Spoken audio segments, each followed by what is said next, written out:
Bonjour, je m'appelle Florent Kolkowski, je suis responsable de l'équipe informatique.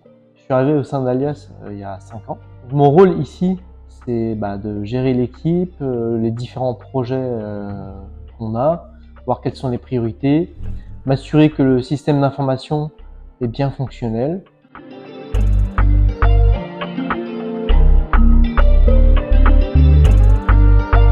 Alors comment le logiciel Alias a-t-il été conçu et quels sont les défis majeurs lors de son développement?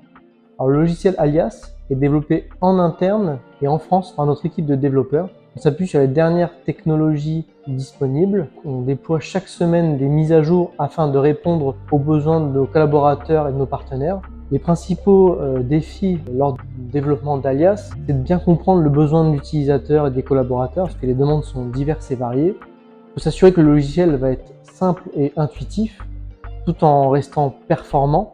Il faut qu'il soit aussi accessible. Et parfois, il y a des demandes qui sont assez complexes, notamment vis-à-vis des compagnies et de la législation, où là, on doit travailler avec plusieurs acteurs, et c'est ça qui peut parfois rendre le développement plus difficile. En quoi le logiciel Alias facilite-t-il le travail quotidien des courtiers et comment assurez-vous sa performance continue?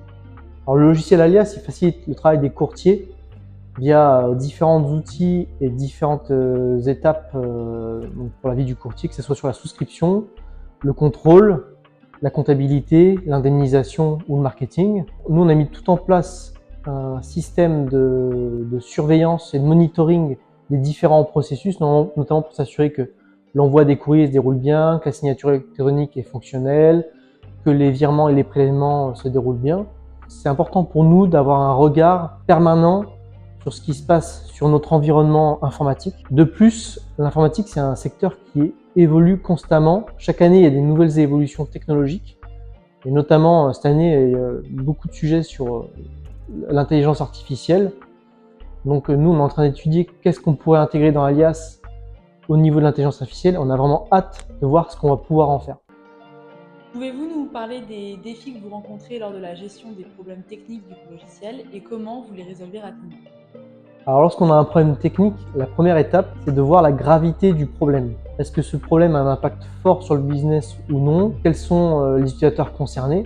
Donc, en fonction de la gravité du problème, on va faire une réunion avec les différents acteurs et les collaborateurs de l'équipe informatique pour décider d'un plan d'action. Ensuite, ce qui va être important, c'est de communiquer auprès de nos collaborateurs et de nos partenaires sur ce problème pour qu'ils cernent bien qu'est-ce qui est en cours et qu'est-ce qui va être résolu. Et une fois que le problème est résolu, ce qui est important, c'est à nouveau de communiquer pour que lui, il soit bien au courant que le problème a été résolu.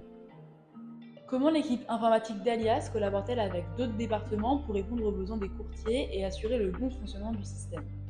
Pour mener à bien une collaboration efficace entre les différents services, chaque semaine, on va faire une réunion projet où on va passer en revue les différentes demandes d'évolution, les remontées de bugs aussi, malheureusement, mais il y en a, il faut les traiter.